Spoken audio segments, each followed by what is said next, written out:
Hey guys, welcome back to Margo Watches Movies. My name is Jake Margo. Tonight I'm going to be reviewing the first two episodes of the new series on FX/Hulu called The Lowdown. This has an absolutely stacked cast headlined by the wonderful Ethan Hawke, a legend of his craft.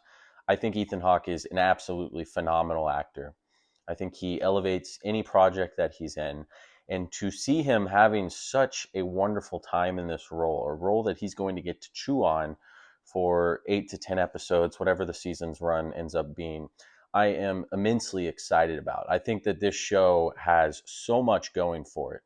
And that's not to say that maybe the destination will be a letdown. You never know these days. But after two episodes, I can very easily say I'm hooked. I will be watching, I will be reviewing on a week to week basis. I highly recommend checking out this show. I think there is a lot to like here. I think it has a lot of different elements working for it.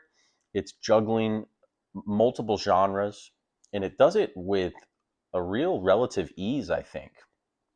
You have the pulp noir kind of crime aspect angle here.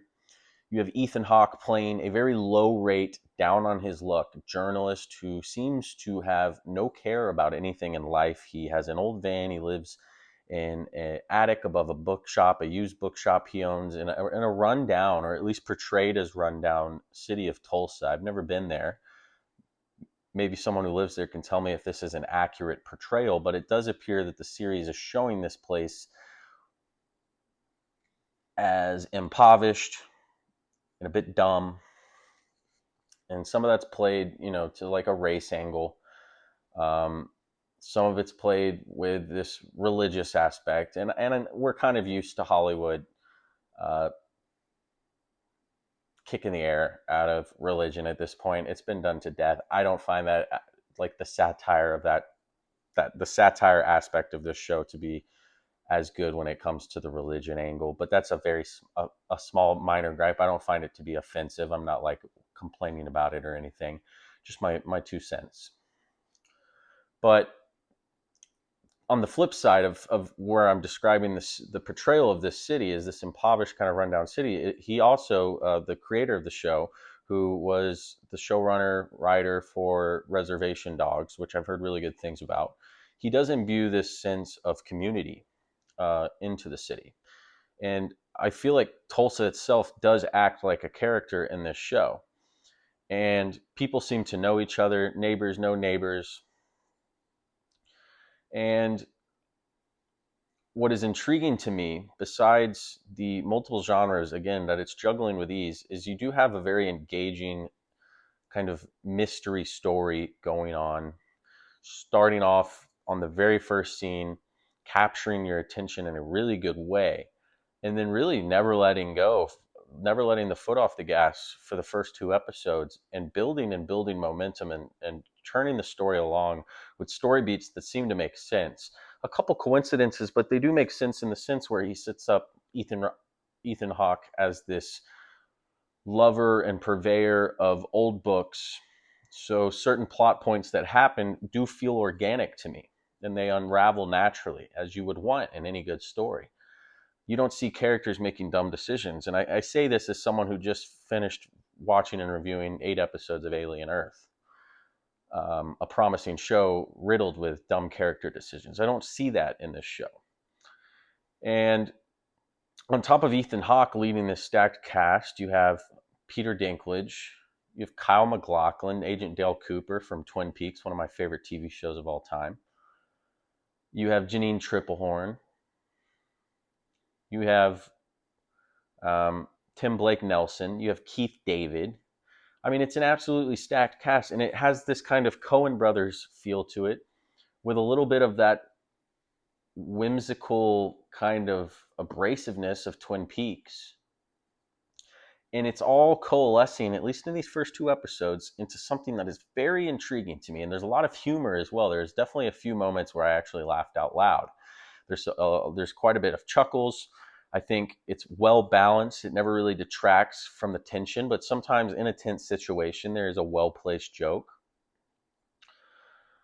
But all in all, you kind of have that Coen Brothers-esque feel of that Fargo sense where there's humor interspersed with moments of extreme violence. And some of the violence is shown off screen, some of it is captured.